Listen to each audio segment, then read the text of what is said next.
আসসালামু আলাইকুম। আপনি কি এসএসসি পরীক্ষার্থী? এসএসসি পরীক্ষা 2026? তাহলে এই ভিডিওটা আপনার জন্য। আপনার কি পড়া মুখস্থ হয় না? মাথায় বারবার এত পড়া পড়ে, তারপর পড়া মুখস্থ করতে পারছেন না? তাহলে এই ভিডিওটা আপনি একবার এইভাবে একটু পড়ে দেখেন। দেখুন কিভাবে আপনি পড়বেন। আমরা মূলত যেটা পড়ি যে বিশেষ ট্রাইব্যুনাল, এটা হলো সংবিধান অনুযায়ী সংসদ আইন দ্বারা এক বা একাধিক বিশেষ ট্রাইব্যুনাল প্রতিষ্ঠা করতে পারে। প্রশাসনিক ট্রাইব্যুনালে একটি অন্তর্ভুক্ত কোনো বিষয় অন্য কোনো আদালত বিচার কাজ অনুষ্ঠিত হয় না।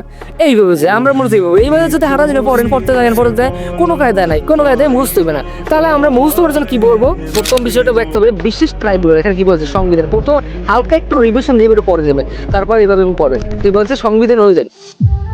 সংবিধান অনুযায়ী সংসদ আইন দ্বারা এক বা একাধিক বিশেষ ট্রাইব্যুনাল প্রতিষ্ঠা করতে পারে।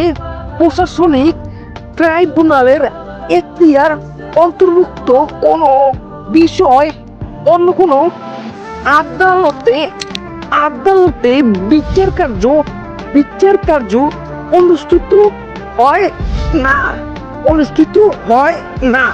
এইভাবে যদি আপনি পড়তে পারেন তাহলে অবশ্যই আপনার ব্রেনে, আপনার যে মস্তিষ্কটা আছে এখানে আপনার পড়াটা একদম যেতে যাবে।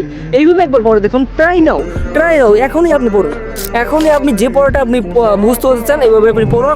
আপনার 100% মুখস্থ হবে, এটা guarantee. So let's try it.